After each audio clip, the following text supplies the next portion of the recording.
পৃথিবীর বুকে এমন একটি জঙ্গল আছে যেখানে সূর্যের আলো পর্যন্ত পুরোপুরি পৌঁছাতে পারে না, যেখানে হাজার হাজার বিষাক্ত প্রাণী লুকিয়ে আছে অন্ধকারের ভিতরে। আর যদি কোনো মানুষ এই জঙ্গলের মাঝখানে হারিয়ে যায়, তাহলে হয়তো সে আর কোনোদিন ফিরেই আসবে না।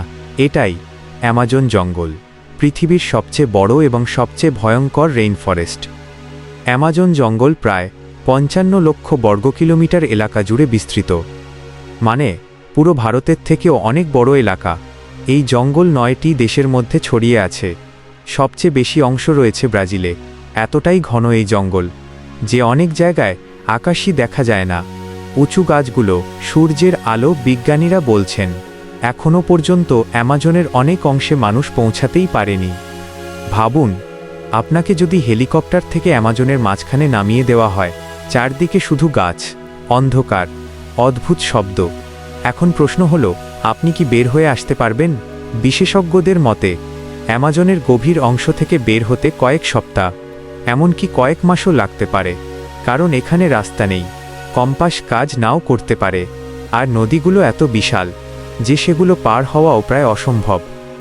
অনেক মানুষ এই জঙ্গলে হারিয়ে গিয়ে আর কখনো ফিরে আসেনি। অ্যামাজনের সবচেয়ে ভয়ঙ্কর প্রাণীগুলোর মধ্যে একটি হল গ্রিন অ্যানাকোন্ডা। এই সাপ ৩০ ফুট পর্যন্ত লম্বা হতে পারে এবং ওজন ২০০ কেজিরও বেশি।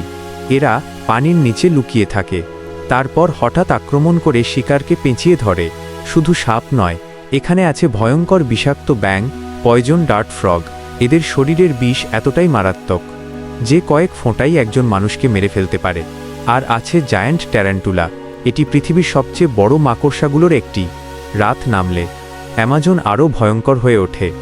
অ্যামাজনে প্রতিদিন প্রচণ্ড বৃষ্টি হয়, মাটি কাদা হয়ে যায়, খাবার পাওয়া কঠিন হয়ে পড়ে। একজন সাধারণ মানুষ খাবার, পানি আর নিরাপদ আশ্রয় ছাড়া কয়েকদিনের বেশি টিকে থাকাই কঠিন। আর সবচেয়ে ভয়ঙ্কর ব্যাপার হলো, এখানে আপনি কখনোই বুঝতে পারবেন না কোনো ছায়ার আড়ালে কি লুকিয়ে আছে। অ্যামাজন শুধু একটি জঙ্গল নয়, এটি যেন পৃথিবীর বুকে লুকিয়ে থাকা আরেকটি রহস্যময় দুনিয়া। এখানে প্রতিটি পদক্ষেপ হতে পারে শেষ পদক্ষেপ। তাই যদি কোনোদিন আপনি অ্যামাজনের গভীরে হারিয়ে যান, তাহলে হয়তো জঙ্গল আপনাকে আর কখনো ফিরতে দেবে না।